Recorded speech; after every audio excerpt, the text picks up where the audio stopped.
Assalamualaikum warahmatullahi wabarakatuh. Jumpa kembali dengan saya Dr. Reza. Hari ini kita masih di acara Bidadari, Bincang Diabetes dan Ramadan dengan para ahli. Acara ini terselenggara dengan kerjasama dari UB Media, UB TV, UB Radio, dan Kanal 24. Dan nanti akan ditayangkan lagi di program UB Talk dari Brawijaya untuk Indonesia.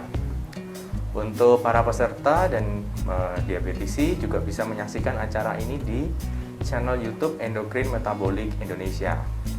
Baik, gimana kabarnya diabetes semuanya? Jadi kita hari ini kita akan coba ngobrol-ngobrol lagi ya. Kalau yang minggu kemarin dan sebelum-sebelumnya kita sudah berbicara banyak hal. Yang pertama mengenai tinjauan dari medis dan dari sisi agama mengenai diabetes dan puasa Ramadan. Kemudian juga ada mengenai stratifikasi risiko, penggolongan risiko pasien-pasien yang diabetes kemudian menjalani puasa Ramadan. Nah, kali ini cukup menarik temanya, jadi kita akan membahas lebih jauh lagi mengenai apa yang kita kerjakan selama puasa Ramadan. Jadi perubahan pola makan dan aktivitas yang terjadi pada saat puasa Ramadan dan efeknya di dalam tubuh kita. Nah, untuk siang hari ini akan dibahas oleh narasumber kita, Dr. Heru Suwito. Dr. Heru ini peserta pendidikan dokter spesialis di FK Universitas Brawijaya, Rumah Sakit Dr. Saiful Anwar Malang. Jadi, Dr. Heru ini akan menjelaskan kepada Bapak Ibu sekalian, kira-kira apa sih yang harus dilakukan ketika puasa nanti, kemudian bagaimana sih dampaknya terhadap tubuh kita. Nah, silakan Dr. Heru untuk mempersingkat waktu, saya persilakan disampaikan. Baik, terima kasih Dr. Reza. Assalamualaikum warahmatullahi wabarakatuh. Selamat siang Bapak Ibu diabetisi dimanapun berada. Alhamdulillah kita bisa bertemu kembali pada siang hari ini dalam acara Bidadari ya, bincang bersama para ahli. Pada siang hari ini kita akan bersama-sama membahas mengenai perubahan aktivitas fisik dan diet pada pasien-pasien diabetes seperti itu. Bahan kita yang akan kita bahas pada siang hari ini itu saya ambil dari guideline yang terbaru ataupun panduan yang terbaru yang digunakan di seluruh dunia. Ya, sebelumnya marhaban ya Ramadan, selamat datang bulan Ramadan. Kita bersama-sama tentu berbahagia menyambut kedatangan bulan suci, bulan yang penuh berkah kali ini. Mudah-mudahan di bulan ini kita dapat mendapat banyak sekali manfaat, mendapat banyak sekali berkah untuk kita semua. Nah, sebelum memasuki bulan Ramadan, mungkin sekitar 4 hari lagi ya, 3 atau 4 hari lagi.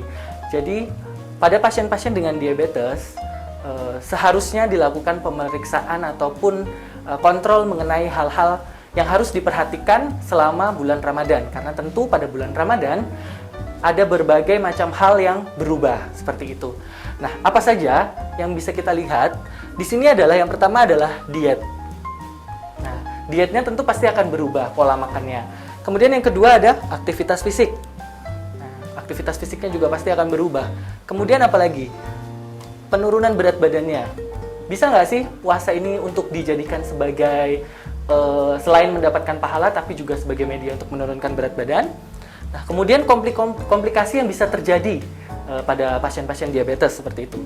Kemudian juga terapi dan pemantauan gula darah. Nah, ini hal-hal ini seharusnya dilakukan oleh para diabetesi bersama dengan dokter yang selama ini menangani. Jadi mumpung masih ada beberapa hari, saya sarankan untuk para Bapak Ibu diabetesi sekalian untuk dapat mengunjungi sesegera mungkin ke dokternya.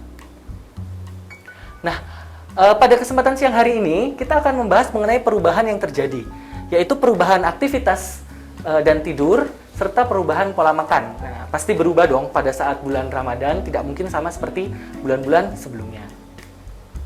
Nah, ini sedikit ilustrasi. Jadi kalau misalkan biasanya kita kan lebih banyak beraktivitas itu pada siang hari ya. Jadi pada siang hari, dimulai dari jam 6 sampai dengan malam hari, kita biasanya itu kan makan tuh 3 kali. Ada sarapan, makan siang, makan malam. Nah, pada saat bulan Ramadan di sini ternyata di seluruh dunia itu terjadi perubahan. Jadi pada buka dan sahur. Jadi ada buka, ada sahur. Nah, itu saja sudah sangat berubah. Ini kita lihat apa saja yang berubah. Nah, kemudian ini aktivitas fisik. Nah, kita tahu bahwa kalau pada pasien-pasien dengan diabetes, bagaimana sih aktivitas fisiknya? Nah, aktivitas fisik itu sendiri kan sangat bermanfaat. Dia bisa meningkatkan endorfin sehingga ada rasa senang, kemudian ada rasa bahagia saat kita melakukan aktivitas fisik itu tersendiri. Nah, pada pasien diabetes, aktivitas fisik apa yang disarankan? Aktivitas fisik yang disarankan itu dilakukan setelah buka puasa. Nah, dengan apa? Dengan sholat tarawih. Nah, ternyata sholat tarawih itu terbukti dapat dijadikan sebagai pengganti ataupun sama dengan olahraga seperti itu. Nah, dia itu ada studi ataupun penelitian yang membuktikan bahwa dengan sholat tarawih itu bisa menurunkan berat badan dan juga bisa menurunkan HbA1c. Nah, mungkin bagi yang masih bingung, HbA1c itu adalah salah satu kontrol ataupun nilai laboratorium yang kita lihat untuk perkembangan pasien diabetes kita. Nah, itu dengan sholat tarawih ternyata dia bisa menurunkan hal tersebut seperti itu. Dahsyatnya ya. Nah, kemudian kita bahas mengenai pola tidur. Pola tidur. Pastinya kalau misalkan kita di bulan Ramadan, tidur kita akan berkurang. Jadi dalam beberapa penelitian, ternyata rata-rata pengurangan waktu tidur kita itu adalah 1 jam dalam 24 jam itu selama bulan Ramadan. Nah, ada istilah bahwa tidur itu adalah ibadah saat bulan Ramadan. Benar nggak sih? Gitu kan? Nah, ternyata di sini di Kementerian Kesehatan sendiri melalui Germas itu memang pada saat bulan Ramadan itu ada beberapa tips yang bisa kita lakukan untuk mengatasi pengurangan waktu tidur kita itu. Jadi yang pertama adalah waktu tidurnya lebih cepat seperti itu. Jadi usahakan 1 jam lebih cepat daripada biasanya. Kemudian yang kedua, pada saat beraktivitas di siang hari, usahakan ada waktu jedanya. Nah, waktu jedanya itu sendiri berapa lama? Kalau Kemenkes itu menyatakan 20 menit. Kementerian Kesehatan itu merekomendasikan 20 menit. Nah, memang tidur adalah ibadah saat bulan Ramadan. Tapi kalau terlalu lama, ternyata itu justru malah menimbulkan kelelahan. Jadi tidak bagus. Kalau misalkan seharian, misalkan kita puasa, dari pagi sampai sore tidur, nah itu juga tidak bagus. Jadi Kemenkes merekomendasikan adalah 20 menit. Seperti itu. Nah, kemudian supaya tidurnya berkualitas, ya tentu harus dilakukan dengan berbagai macam hal yang bisa mendukung tidur itu sendiri. Seperti tempatnya yang nyaman, kemudian pengurangan cahaya, seperti itu. Nah, kemudian ini, kita akan bahas yang selanjutnya mengenai perubahan pola makan saat Ramadan. Biasanya apa aja sih masalah-masalah yang terjadi kalau misalkan kita puasa? Tentu nih, ini sangat menggoda ya. Makanannya itu kebanyakan adalah makanan-makanan yang berlemak, makanan goreng-gorengan, seperti itu. Nah, kita suka sekali beli takjil-takjil yang seperti ini, yang banyak mengandung minyak, kemudian gulanya tinggi, seperti itu. Nah, kemudian masalahnya apa lagi? Yaitu telat sahur. Nah, terkadang atau mungkin kalau misalkan kita suka lupa atau bangunnya kesiangan, nah itu menjadi salah satu kendala kita pada saat puasa. Nah, berikutnya bagaimana sih cara membagi makan kita yang tadinya 3 kali menjadi buka dan sahur pada saat Ramadan. Nah, ini ada pembagian, ada untuk penurunan berat badan maupun untuk maintenance berat badan seperti itu. Nah, jadi intinya pada saat kita ingin membagi makan kita, di sini ternyata direkomendasikan bahwa saat sahur dan makan utama pada buka puasa itu hampir seimbang. Masalahnya di Indonesia orang itu lebih banyak makan pada saat buka puasa. Nah, sahurnya sedikit. Nah, itu hal yang harus kita perbaiki bersama. Apalagi pasien-pasien dengan diabetes sih.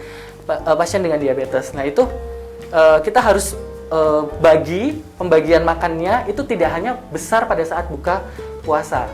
Nah, seperti itu. Di sini bisa kita bagi jadi 30 sampai dengan 40% itu kita asupan makan kita pada saat sahur. Nah, kemudian saat buka puasa itu boleh 10 sampai dengan 20%. pada saat makan buka puasa, makan yang besar, itu bisa 40 sampai dengan 50%. Dan kalau misalkan memang masih ingin snack, itu masih diperbolehkan 10 sampai dengan 20%. Nah, dari sini komposisinya sudah terlihat bahwa kita tidak boleh makan besar itu hanya pada saat buka puasa. Seperti itu. Nah, ini inti daripada pola makan pasien-pasien diabetes. Tentu kita harus memperhatikan. Yang pertama adalah, ini bagi kalorinya antara sahur dan buka, seperti yang tadi sudah kita bahas bersama-sama ya. Kemudian, usahakan makanannya itu seimbang. Jadi, mengandung karbohidrat, mengandung lemak, dan mengandung protein, seperti itu. Kemudian, harus ada buah maupun sayur. Nah, buah sama sayur juga penting, serta jangan makan makanan yang banyak mengandung gula tinggi, seperti itu. Nah, sekarang kita akan bahas yang pertama, karbohidrat. Nah, karbohidratnya itu sendiri, apakah harus nasi? Apakah selalu nasi karbohidrat? Nah, karbohidrat itu kita bagi dalam 40 sampai dengan 45% dari total asupan kalori kita. Nah, seperti itu. Terus usahakan karbohidrat yang kita konsumsi itu mengandung indeks glikemik yang rendah. Contohnya apa? Kalau di Indonesia mungkin seperti buah-buahan, kemudian sayur-sayuran, nah makanan-makanan yang berserat tinggi. Nah, jadi pemahaman kita mengenai karbohidrat itu tidak hanya selalu berkaitan dengan nasi seperti itu, kemudian tepung seperti itu. Tapi ternyata banyak sekali sumber-sumber karbohidrat yang ada di Indonesia. Ada sayur, kemudian ada juga buah maupun kacang-kacangan seperti itu. Nah, kita harus membatasi makanan-makanan yang mengandung tepung, makanan-makanan yang mengandung tepung dan makanan-makanan yang mengandung pemanis, apalagi pemanis buatan.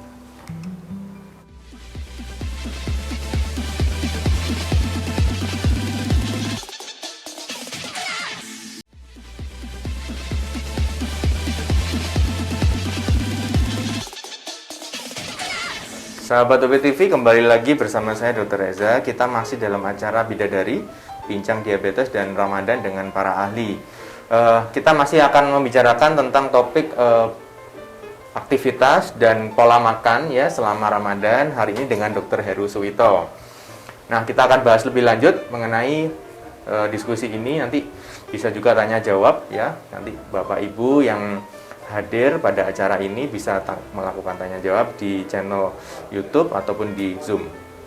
Kemudian protein. Nah, protein itu sendiri itu 20 sampai dengan 30% asupannya dalam pada saat kita puasa. Nah, di sini direkomendasikan seperti ikan. Nah, ikan itu adalah salah satu sumber protein yang paling bagus. Kemudian kalau kita misalkan mau makan ayam ataupun unggas yang lain, usahakan jangan makan kulitnya. Dan kita juga harus menghindari makanan-makanan yang mengandung lemak jenuh yang tinggi, seperti daging-daging merah ya, daging sapi, daging domba. Nah, itu harus diminimalkan. Lemak. Nah, lemak itu adalah salah satu zat yang juga dibutuhkan oleh tubuh kita.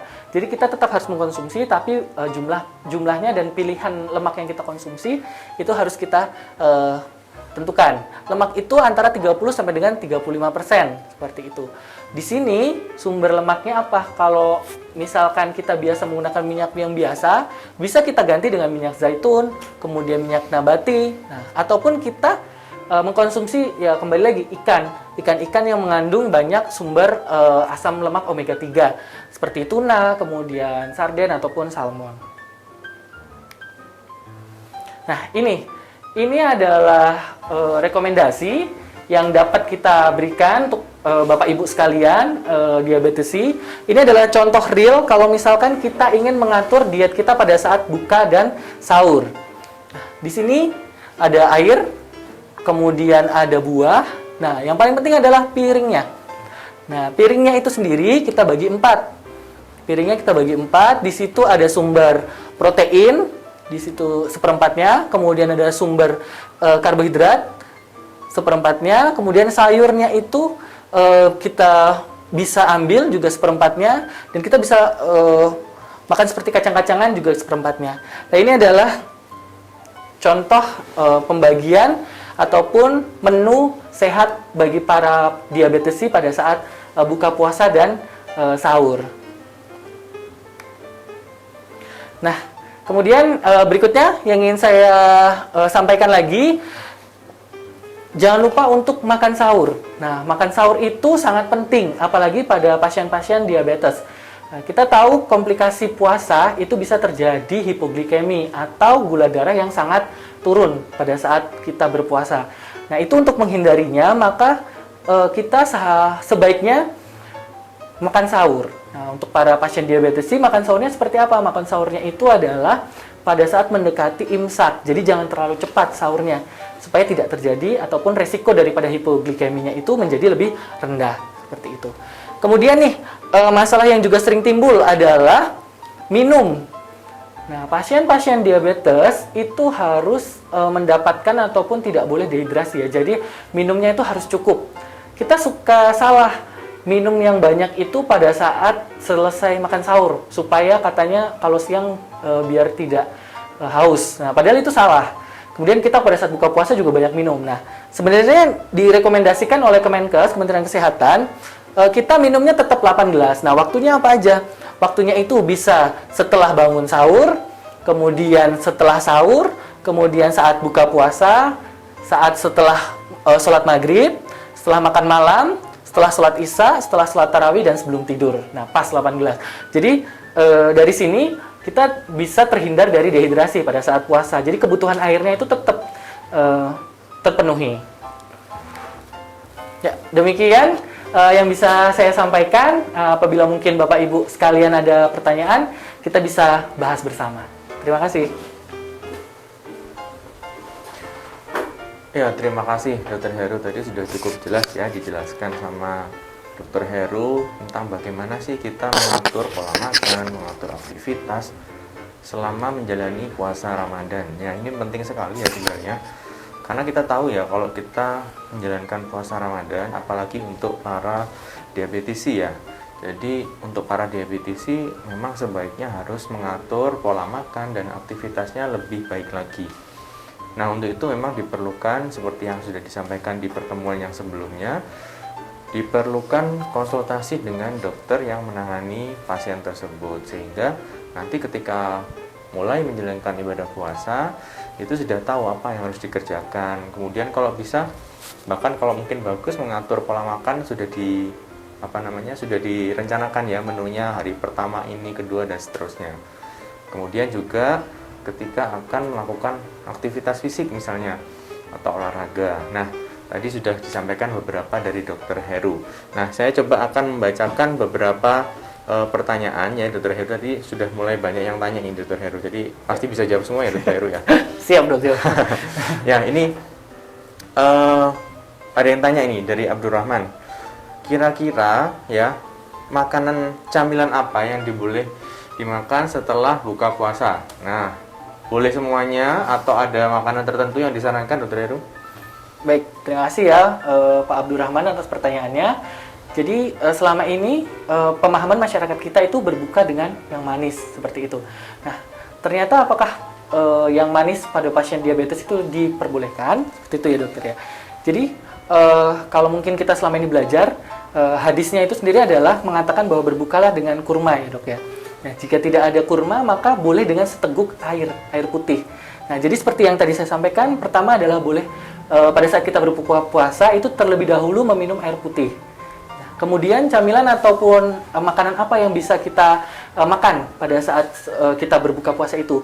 Kita diperbolehkan makan buah-buahan seperti itu, dok. Jadi buah-buahan diperbolehkan, atau misalkan kalau misalkan memang ingin snack itu seperti seperti umbi-umbian seperti singkong, kentang itu boleh seperti itu. Oke. Ini mungkin saya yang tanya Dr. Heru. Ya. Kalau mungkin saya umbi-umbian, snack tadi kayak keripik dan sebagainya tadi, kira-kira apa nggak tambah ini ya? Apa nggak merasa kenyang terus makan, terus itu hasilnya gimana ya, Dr. Heru? Nah, iya. Jadi mungkin ini dok, kalau misalkan itu kita batasi makannya itu jangan sampai kenyang. Jadi setelah itu sepotong atau 2 potong kita sholat maghrib dulu. Nah, segerakan sholat maghrib. Nah, baru setelah sholat maghrib maka sebaiknya segera makan besar. Seperti itu. Jadi memang nggak langsung makan yang bobotnya gede ya? Iya, tidak. Ya. Jangan jadi, sampai yang langsung besar gitu. Ya, karena juga pasti setelah kita makan, apalagi kalau pasien diabetes ya, sebelumnya gulanya rendah, terus ketika buka puasa balas dendam ya, tiba-tiba langsung naik. Nah, itu juga akan tentunya akan memicu resiko komplikasi juga untuk pasien diabetes ya. Kemudian ada yang tanya lagi dari Fadil di Samarinda. Oh iya, pertanyaannya mungkin sama tadi ya. Bagaimana apakah boleh kurma yang manis itu dijadikan buka puasa? Tadi mungkin sudah dijawab sama Dr. Heru. Nah, sekarang ada banyak pertanyaan lagi nih Dr. Heru. Siap, Dok. Yang langsung makan besar tadi juga sudah dijawab dari Adam nih. Kemudian selanjutnya apakah suntik insulin tetap dilakukan saat puasa? Dr. Heru mungkin bisa menjawab sekilas saja karena memang kalau masalah terapi itu kemarin sudah kita bahas sebenarnya, penyesuaian obat. Kemudian nanti minggu depan tetap Bapak Ibu jangan lupa tetap ikuti channel Endokrin Metabolik Indonesia karena topiknya minggu depan adalah perubahan obat-obatan. Tapi mungkin Dr. Heru bisa sampaikan sedikit mengenai insulin, apakah tetap diberikan? Baik, terima kasih pertanyaannya. Jadi tentu seperti yang tadi sudah kita bahas bersama, pasti akan ada perubahan dari segi terapi ya, dari segi pengobatan pasiennya, termasuk insulin ya dok ya. Ya. Nah insulin tentu kalau yang biasanya 3 kali, yang sebelum makan pasti sekarang jadinya 2 kali. Nah 2 kali itu pada saat buka puasa, apakah tetap diberikan? Tentu saja tetap diberikan. Nah, tapi waktunya yang tepat memberikannya kapan?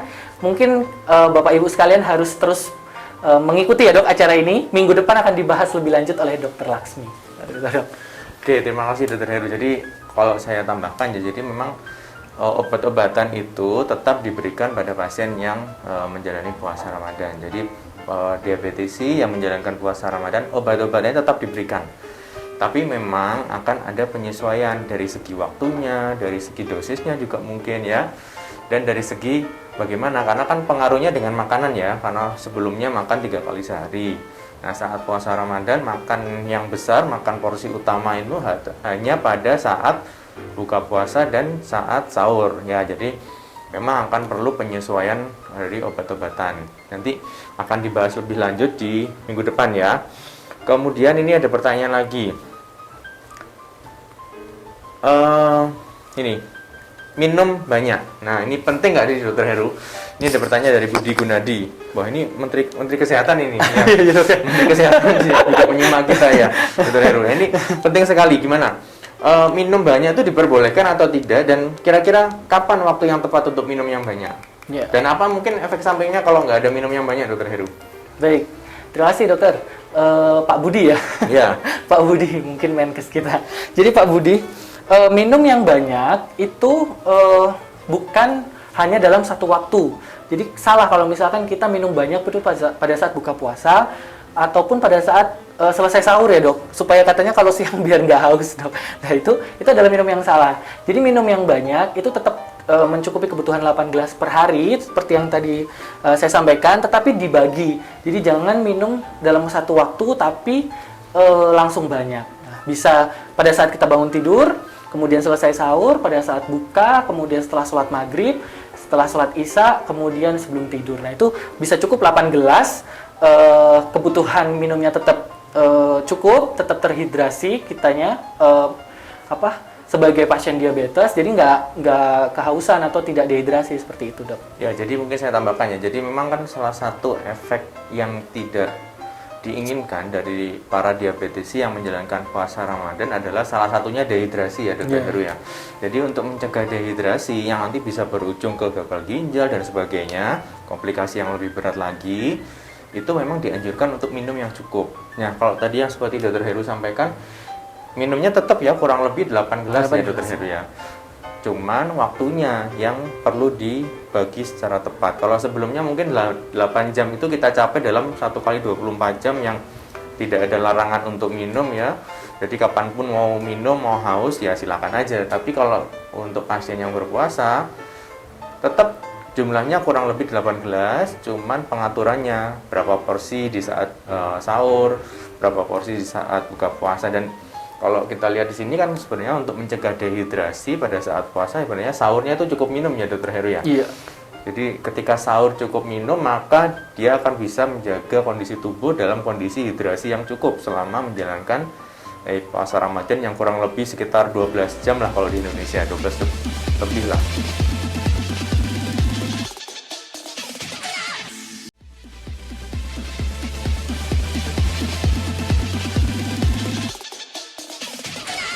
Sahabat UPTV, kembali lagi bersama saya Dr. Reza. Kita masih dalam acara Bidadari, Bincang Diabetes dan Ramadan dengan para ahli.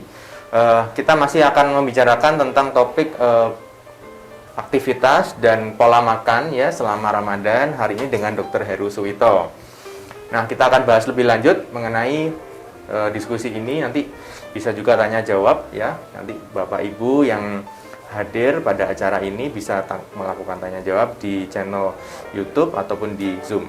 Jadi itu. Jadi yang paling penting adalah gimana caranya mengatur. Jadi memang kadang minum yang terlalu banyak itu sulit ya Dokter Heru ya. Jadi kalau kita mengikuti anjuran dokter minum sekian liter sehari, itu kalau kita bayangin ya minum segitu banyak bisa masuk ke kita tuh susah banget. Tapi kalau misalnya kita coba cicil sedikit demi sedikit, paling nggak satu gelas, saya rasa masih memungkinkan ya untuk saran yang disampaikan tadi sekitar 8 gelas per hari.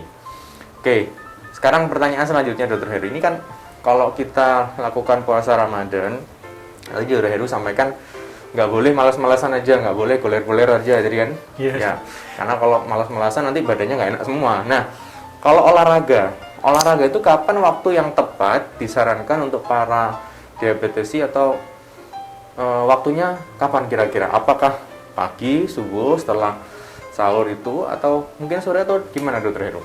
Baik, terima kasih Dokter Reza. Jadi kalau waktu yang tepat kalau misalkan pasien untuk berolahraga, nah kita lihat dulu apakah sebelumnya pasien itu sudah memang terbiasa berolahraga sebelum puasa ya dok. Jadi kalau misalkan memang dia selama ini tidak pernah berolahraga atau tidak pernah beraktivitas fisik yang sedikit lebih berat, nah pada saat Ramadan itu jangan langsung tiba-tiba pengen olahraga seperti itu. Nah itu harus bertahap seperti itu.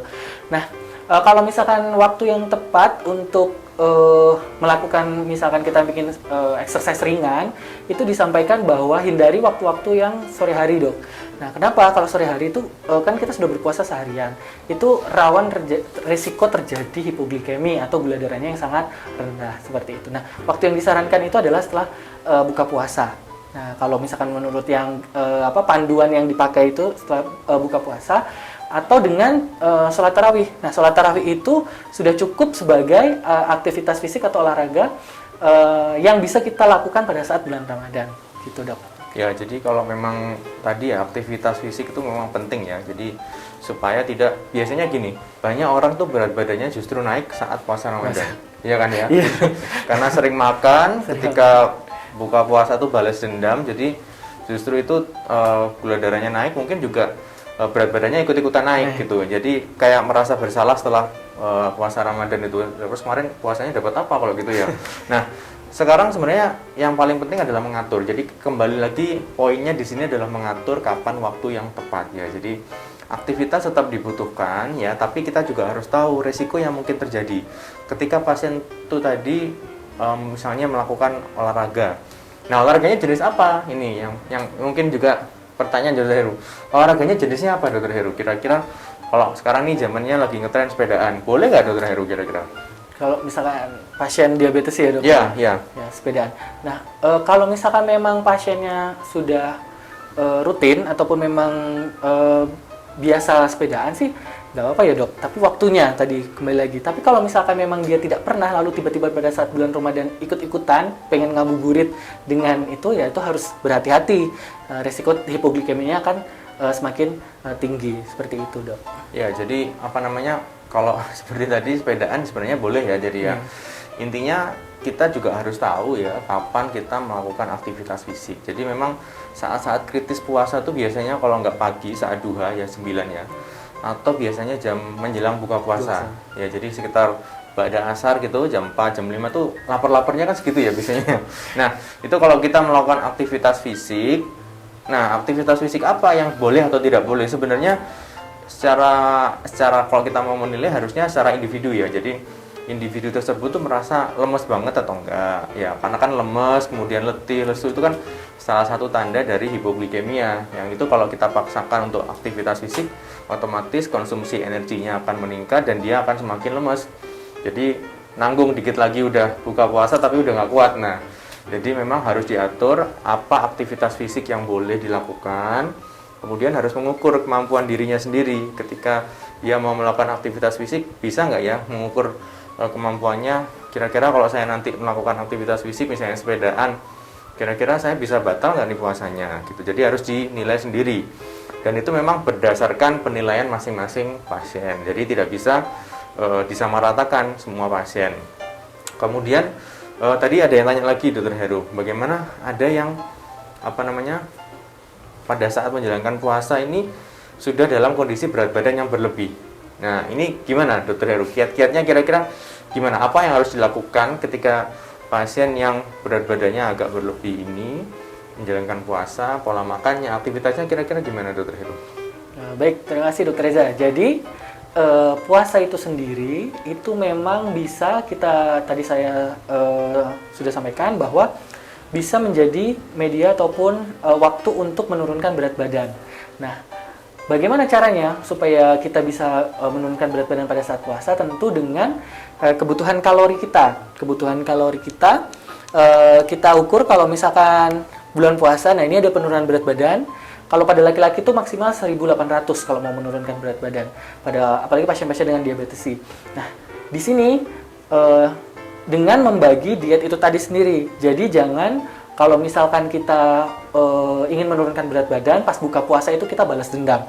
Makannya banyak, kemudian banyak yang goreng-gorengan, kemudian banyak yang mengandung gula tinggi, seperti itu. Kemudian sahurnya makannya atau mungkin sering selewat sahur, atau mungkin sahurnya cuma mie instan ya, Dok ya. Nah, itu juga tidak benar. Seperti yang kita bahas tadi.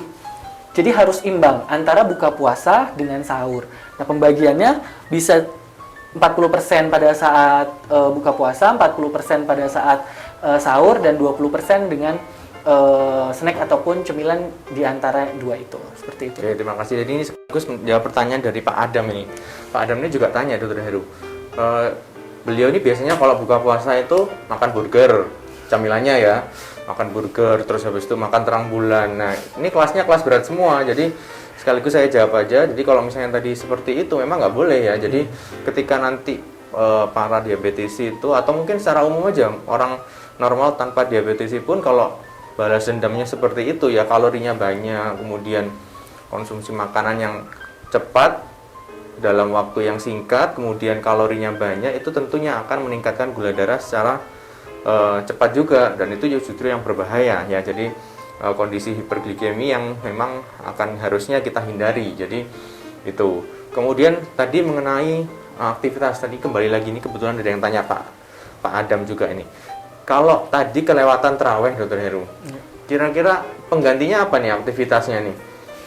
Kalau misalnya tadi kan Dokter Heru sampaikan yang terbaik itu aktivitasnya akan terawih ya, setelah puasa Ramadan, kemudian buka puasa, itu disarankan untuk terawih sekaligus ibadah dan melakukan aktivitas fisik. Nah, kira-kira apabila terawihnya kelewatan nih, kita nggak tahu ya kelewatannya kenapa, karena makannya terlalu banyak ya, atau lupa sampai ketiduran. Nah, kira-kira kapan nih mengganti waktunya olahraga yang tepat nih, Dokter Heru? Baik, kalau misalkan kelewat nggak terawih gitu ya, Dok ya. Ya, jadi saya rasa kita bisa menggantinya dengan exercise ringan seperti jalan kaki, seperti itu ya, Dok ya. Nah, waktunya kapan yang tepat? Ya kembali lagi seperti yang tadi Dokter Reza sampaikan. Kalau misalkan memang hindari waktu-waktu yang kita rawan terjadi hipoglikemi, seperti pagi jam 9 jam 10, kemudian sore hari yang menjelang berbuka puasa itu. Nah, bisa aja kalau misalkan memang kita pada saat setelah buka puasa itu mungkin kelewat terawih, tapi kita masih pengen bisa ada aktivitas fisik, kita bisa lakukan aktivitas fisik yang lain. Seperti ternyata mengaji, kemudian membaca, itu termasuk bisa kita jadikan aktivitas fisik yang ternyata ada energi yang terpakai di situ, Dok. Seperti itu. Baik, jadi kalau saya rangkum dari penjelasan Dokter Heru tadi, sebenarnya orang puasa itu ya, entah dia diabetes atau bukan, sebenarnya harus disiplin ya. Kuncinya adalah disiplin. Jadi kalau nggak puasa tapi makannya ngawur ya sama aja. Puasa makannya ngawur juga lebih parah lagi gitu ya. Jadi sebenarnya kita di sini kan kita tahu juga bahwa dari sisi agama puasa itu kan artinya menahan ya. Menahan dari sesuatu yang aslinya itu boleh, diperbolehkan, cuman harus diatur waktunya, kapan waktu yang tepat. Begitu juga dengan kegiatan-kegiatan lainnya. Misalnya aktivitas fisik ya, misalnya seperti sholat tarawih tadi dan olahraga misalnya. semuanya tetap diperbolehkan, cuman waktunya, pengaturannya itu harus tepat. Jadi kuncinya di sini adalah pengaturan waktunya ya, Dokter Iya, Heru ya. iya, Dok. Karena kalau nggak seperti itu sama aja dengan nggak puasa. Namanya puasa kan menahan. Jadi di sini termasuk obat-obatan ya, kemudian konsumsi makanan, aktivitas dan tidur. Tadi yang penting. Mungkin kita belum bahas yang tidur tadi, Dokter Heru. Jadi kalau kita tahu ya, tidur tadi kan biasanya kan kalau ini ya yang umumnya di Indonesia pagi itu sahur ya. Kemudian banyak yang tidur lagi, Dokter Heru. Tadi seperti yang disampaikan di grafiknya Dokter Heru tadi, habis sahur tidur, bangun lagi ya sekitar jam 6 gitu, kemudian aktivitas kerja ya. Kemudian terjaga, siang mungkin tidur sebentar ya, sore buka puasa, kemudian habis makan, kemudian taraweh. Setelah taraweh mungkin tidur lagi. Tidurnya nggak lama, tengah malam udah bangun lagi. Nah itu gimana? Kira-kira pengaruhnya terhadap kondisi fisik dan mungkin pengaturan gula darah dan mungkin dampaknya itu apa kira-kira, Dokter Heru? Ya, terima kasih Dokter Reza. Jadi tidur itu kan sesuatu hal yang sangat penting ya Dok ya. Apalagi kita sebagai makhluk hidup itu membutuhkan waktu untuk beristirahat seperti itu. Nah, memang pada saat bulan puasa itu waktu tidur kita itu pasti akan berkurang dibandingkan tidak bulan puasa, itu sudah pasti. Nah, tinggal bagaimana kita mengatur supaya kita dapat memaksimalkan waktu istirahat atau waktu tidur kita itu sendiri sehingga tubuh kita itu kembali menjadi lebih bugar. Nah, waktunya bagaimana? Yaitu, kalau misalkan kita setelah sahur sebelum bekerja, diperbolehkan tidak tidur, boleh, tapi jangan kelamaan. Kalau kelamaan nanti malah timbul efek lelah seperti itu. Kemudian bekerja. Nah, di antara bekerja ataupun beraktivitas, kita pengen istirahat ya 20 menit boleh istirahat 20 menit. Nah, kemudian pada malam hari itu yang paling penting adalah Dok, sesegera mungkin tidur. Kalau misalkan memang sudah selesai sholat tarawih, mungkin sudah selesai tadarus, yang biasanya kita tidur jam 10 malam, nah itu direkomendasikan oleh Kemenkes itu lebih cepat Dok, jam 9. Kalau misalkan kita biasa tidurnya jam 11 malam, maka diusahakan lebih cepat jam 10 malam. Nah, caranya gimana supaya tidurnya enak?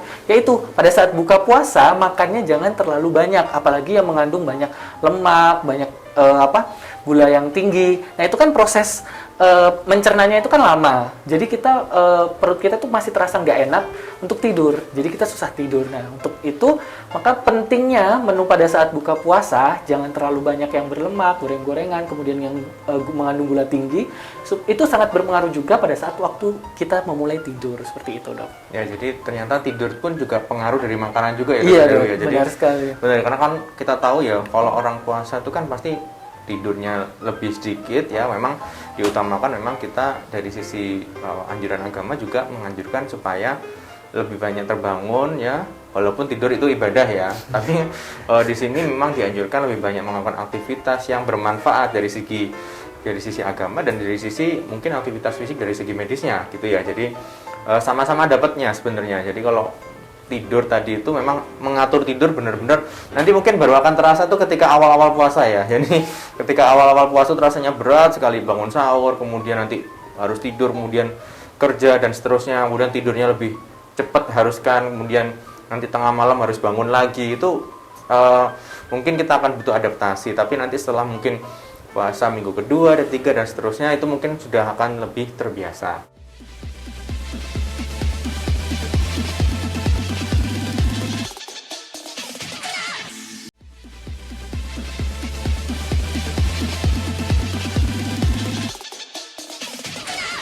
Sahabat OP TV, kembali lagi bersama saya Dr. Reza. Kita masih dalam acara Bidadari, Bincang Diabetes dan Ramadan dengan para ahli. Kita masih akan membicarakan tentang topik aktivitas dan pola makan ya selama Ramadan hari ini dengan Dr. Heru Suwito. Nah, kita akan bahas lebih lanjut mengenai diskusi ini. Nanti bisa juga tanya jawab ya. Nanti Bapak Ibu yang hadir pada acara ini bisa melakukan tanya jawab di channel YouTube ataupun di Zoom. Nah, ini menarik sekali ya Dr. Heru ya. Kita ngomongnya udah panjang lebar dari tadi. Ini banyak yang pertanyaan juga dari para diabetesi yang sudah ikut serta dalam acara ini. Kami terima kasih sekali Bapak Ibu sudah berkenan. Ini ada satu pertanyaan terakhir ini sebelum kita menyimpulkan diskusi kita pada siang hari ini. Dari Pak Gatot ya. Pak Gatot tanya, kira-kira pada saat kita mengecekkan gula darah pasca buka puasa itu waktunya kapan? Kemudian yang kondisi yang membahayakan itu apa? Yang tinggi seperti apa batasannya? Yang rendah itu seperti apa batasannya? Gimana Dokter Heru? Ya, baik. Terima kasih ya Pak Gatot nih, salah satu diabetes kita yang aktif ya, Dok. Ya, jadi ikut terus ya Pak Gatot ya. Ikut Terima terus kasih ya, Pak Pak Gatot ya. Terima kasih Pak Gatot. Jadi memang tentu pada saat bulan Ramadan atau pada saat kita puasa, waktu pengecekan gula darah itu tentu sedikit bergeser atau berbeda ya, Dok. Nah, gula darah puasa itu tetap bisa kita periksa dengan puasa 8 sampai dengan 12 jam. Itu pada saat bulan Ramadan itu lumayan tetap bisa sebagai kontrol gula darah kita seperti itu. Dan batasannya berapa ya? Sama seperti kalau misalkan kita periksa cek gula darah puasa yang pada saat sebelum bulan Ramadan. Jadi gula darah puasanya kurang dari 126. Nah, kemudian kalau misalkan yang malam yang pada saat buka puasa, kemudian kita cek gula darahnya yang 2 jam setelahnya itu apakah diperbolehkan? Ya, diperbolehkan. Tapi lebih ke gula darah puasa untuk pada saat mengontrol gula darahnya seperti itu ya. Mungkin Dokter Reza ada ini info lebih lanjut? Ya, saya rasa kurang lebih seperti itu. Jadi memang kita harus tahu ya patokannya ya, pasien-pasien diabetes sih pasti sudah paham ya karena sering kontrol juga. Ya, batasannya yang jelas yang tidak boleh terjadi pada pasien diabetes itu adalah hiperglikemi dan hipoglikemi ya. Kalau hipoglikemi rasanya sangat kecil sekali ya kemungkinannya kalau setelah buka puasa ya. Karena pasti kan ada konsumsi makanan dan itu pasti gula darah akan mengalami peningkatan. Yang paling mungkin terjadi pada saat setelah buka puasa adalah peningkatan gula darah yang itu wajar sebenarnya, cuman ya konsumsi makanan itu berpengaruh ya. Jadi ketika nanti konsumsi makanannya semakin banyak ya maka sangat memungkinkan sekali terjadi hiperglikemi dan itu merupakan salah satu efek samping atau komplikasi untuk pasien-pasien yang diabetes yang puasa Ramadan, karena itu adalah salah satu hal yang di luar kontrol ya, karena kita tahu bahwa sebenarnya pasien diabetes itu harusnya kan gula darahnya terkontrol ya. Tapi dengan adanya gula darah pasca buka puasa itu naik ya, dia pasti akan mengalami fluktuasi dan tadinya sebelum buka puasa gula darahnya rendah kemudian naik lagi ya, justru kenaikan dan penurunan itu yang harusnya kita kontrol. Maka dari itu memang konsumsi makanan dan aktivitas itu benar-benar perlu dijaga, juga pola tidur yang baik. Jadi itu ya mungkin kesimpulan pada siang hari ini diskusi kita. Pesannya adalah mungkin kalau saya simpulkan dari yang Dr. Heru sampaikan tadi, pesannya di sini adalah bagaimana kita mengatur, entah itu pola makan, entah itu pola tidur, entah itu pola aktivitas, yang kesemuanya sebenarnya boleh dilakukan pada saat puasa Ramadan, tapi kita harus tahu, harus bisa mengukur diri kita sendiri. Ya, kira-kira sanggup nggak untuk melakukan aktivitas yang berlebihan, dan ketika ada kondisi-kondisi yang sekiranya mengarah ke keluhan hiperglikemi atau hipoglikemi, tentunya aktivitas fisik itu harus dibatasi. Kemudian juga mengenai tidur tadi, pola tidur yang baik tadi juga berpengaruh ya, dan dipengaruhi oleh makanan. Jadi kalau makanannya baik, pengaturannya tepat ya, tidurnya juga akan harusnya lebih tepat waktunya, gampang untuk tidur, gampang untuk bangun, kemudian melakukan ibadah, dan kadar fluktuasi gula darahnya juga tidak akan terlalu mencolok ya perbedaannya. Sehingga kembali lagi ya, sekitar 4 hari lagi kita akan melaksanakan puasa Ramadan. Jadi Bapak Ibu yang menjalankan puasa Ramadan harus benar-benar mengatur ya. Jadi sesuai dengan puasa Ramadan itu artinya adalah menahan. Jadi memang harus kita benar-benar menahan ya dari sesuatu yang memang halal, tapi kita harus atur waktunya supaya tidak menimbulkan efek samping yang buruk terhadap diri kita, utamanya untuk pasien-pasien yang diabetesi menjalankan puasa Ramadan. Ya, terima kasih ya Dokter Heru ya. Terima kasih. Menarik sekali, kita sudah bicara panjang lebar, tapi para peserta dan diabetesi jangan lupa ya, kita masih minggu depan masih punya topik-topik yang menarik ya. Ada Dokter Laksmi, kemudian ada saya sendiri, dan nanti terakhir Dokter Ruli untuk menjelang Lebaran nanti bagaimana kiat-kiat mengatur aktivitas, pola obat dan sebagainya nanti ketika akan menjalani Lebaran ya. Jadi seperti itu. Terima kasih sekali lagi kepada para peserta. Terima kasih juga dari UB TV dan UB Media, dari UB Radio dan Kanal 24 yang telah ikut serta dalam acara pada siang hari ini. Dan jangan lupa untuk Bapak Ibu sekalian like dan subscribe ya di channel Endokrin Metabolik Indonesia ya. Jangan lupa dipantengin terus di Endokrin Metabolik Indonesia karena akan banyak sekali acara-acara yang kita lakukan, edukasi-edukasi yang kita lakukan untuk para diabetesi dan masyarakat yang lainnya. Itu saja dari saya, terima kasih. Jangan lupa acara ini juga bisa nanti disiarkan lagi oleh UBTV dalam program UB Talk dari Brawijaya untuk Indonesia. Sekian dari saya, mohon maaf kalau ada kekurangan. Terima kasih. Selamat siang. Assalamualaikum warahmatullahi wabarakatuh.